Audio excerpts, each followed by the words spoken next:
The city never truly slept. Even long after midnight, its streets still shimmered with silver headlights and glowing windows that stretched toward the sky like towers of stars. People hurried through the cold with expensive coats, polished shoes, and important dreams tucked beneath their arms. And every night, beneath all that shining success, a young janitor quietly cleaned the floors.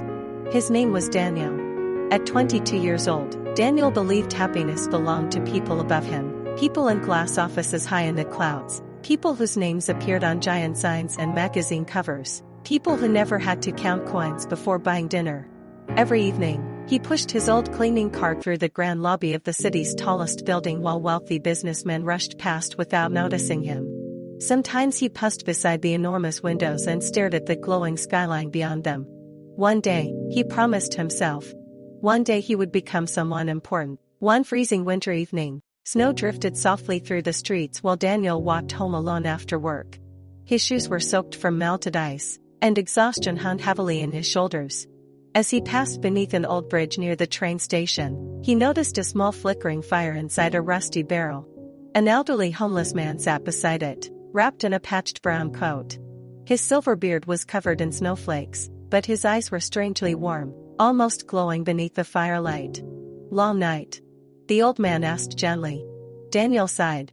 "Every night is long," the old man smiled softly. "And yet the stars still appear." Daniel almost laughed. "Stars don't help people pay bills." The old man chuckled quietly, as though he had heard that answer many times before. Beside him rested a worn leather notebook tied together with faded blue string. "Take this," the old man said. Daniel frowned. "What is it?" "Something I should have understood sooner." Daniel hesitated before accepting the notebook. The pages felt old and fragile beneath his fingers. "What's inside?" "The secret most people spend their whole lives searching for." Daniel raised an eyebrow. "If it's about becoming rich, I'm listening." The old man's smile faded slightly. "No," he whispered. "It's about becoming happy." Snow blew through the bridge tunnel as a train whirred overhead. Daniel looked down at the notebook again. When he looked back up, the old man was staring quietly into the fire. "Thank you," Daniel muttered awkwardly before walking away. That night, inside his tiny apartment, Daniel opened the notebook beneath the glow of a flickering kitchen lamp. The first page contained only one sentence. "Happiness grows where kindness is planted." Daniel rolled his eyes. "That's it." The next page read, "The richest hearts are often hidden inside the poorest people." Daniel laughed softly to himself. The notebook felt foolish. Childish. He tossed it onto the table and collapsed into bed. But the next morning brought another disappointment. Daniel arrived at work early after hearing rumors about a promotion inside the building management office. For weeks he had worked overtime, cleaned extra floors, and covered shifts for others. Surely this was finally his chance, but by noon, the position was given to another man whose uncle already worked in the company. Daniel forced a smile while congratulating him, but inside, something cracked quietly. That evening, he walked home through falling snow with his hands buried deep inside his coat pockets. As he crossed a crowded street corner, he noticed an elderly woman struggling to carry several grocery bags through the storm. People brushed past her without slowing down. Daniel almost kept walking too. Then he remembered the notebook. "Happiness grows where kindness is planted." He sighed. Maybe one small act wouldn't hurt.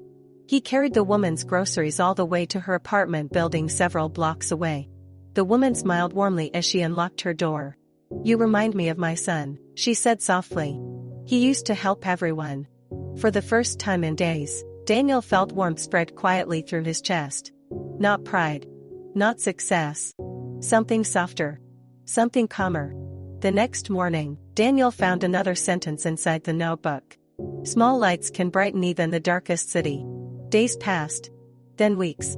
Slowly, Daniel began following the notebook's strange lessons. He helped a lost child find her father inside a crowded subway station. He fixed a broken bicycle for a delivery boy who could not afford repairs.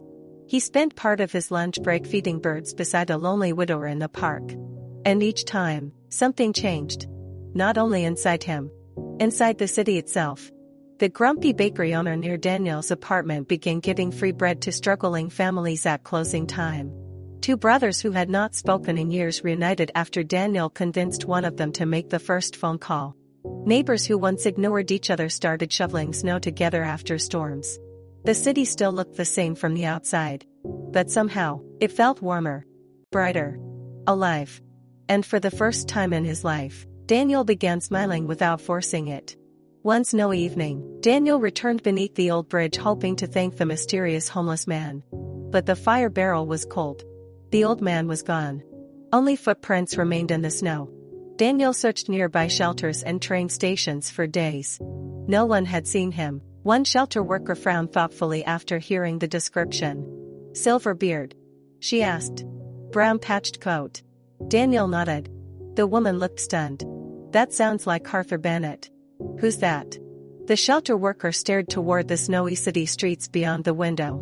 20 years ago, Arthur Bennett was one of the richest men in the entire country.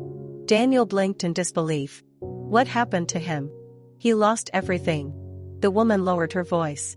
"People said he became obsessed with money. He worked constantly. Ignored his family. Lost friends. By the time he realized none of it made him happy. It was too late." Snow drifted softly outside. "He disappeared years ago," she whispered. Some believed he spent the rest of his life helping strangers in secret.